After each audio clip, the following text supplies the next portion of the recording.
परी और गुप्त खजाना। एक बार एक गरीब आदमी वन के भीतर चल रहा था।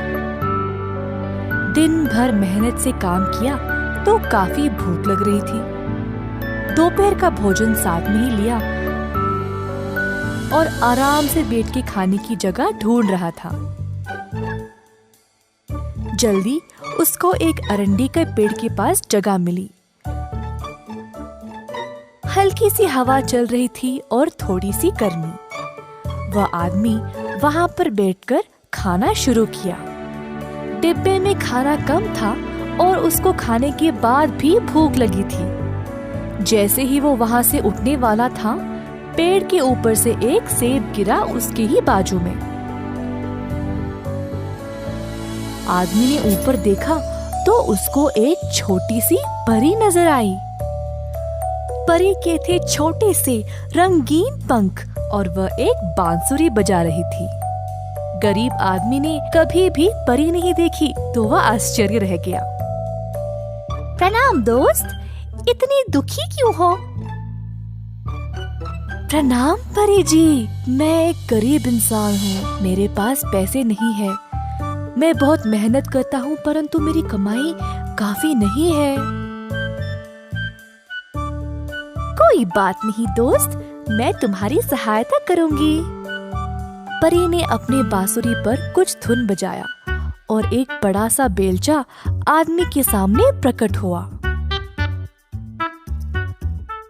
इस बेलचे के साथ इस पेड़ के इर्द गिर्द खोदना। जब तक तुम्हें कोई खजाना ना मिले, खोदते ही रहना। फिर तुम जीवन भर सुखी रह सकते हो। बहुत बहुत धन्यवाद परी जी। परी मुस्कुराते धुन बजाते हुए वहां से उड़ गई। आदमी ने खोदना आरंभ किया।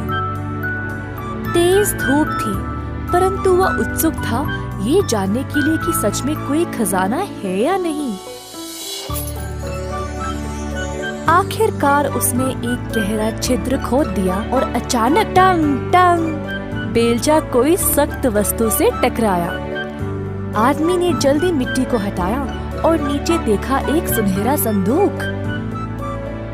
संदूक को उसने खींच निकाला।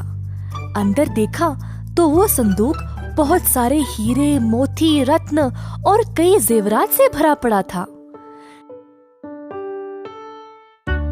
गरीब आदमी खुशी से झूम उठा पर अचानक से सोचने लगा, इतना खजाना ऐसे ही पड़ा है, ये मुमकिन हो ही नहीं सकता। अगर ये किसी और का है तो मेरा इसको लेना चोरी के समान होगा। जो भी नागरिक का नहीं है वो तो महाराज की संपत्ति होती है ना। परी ने तो मुझे खजाना लेने को बोला परंतु बेहतर है मैं पहले महाराज की अनुमति लूं। ऐसा सोचकर आदमी महाराज के किले के लिए निकल पड़ा।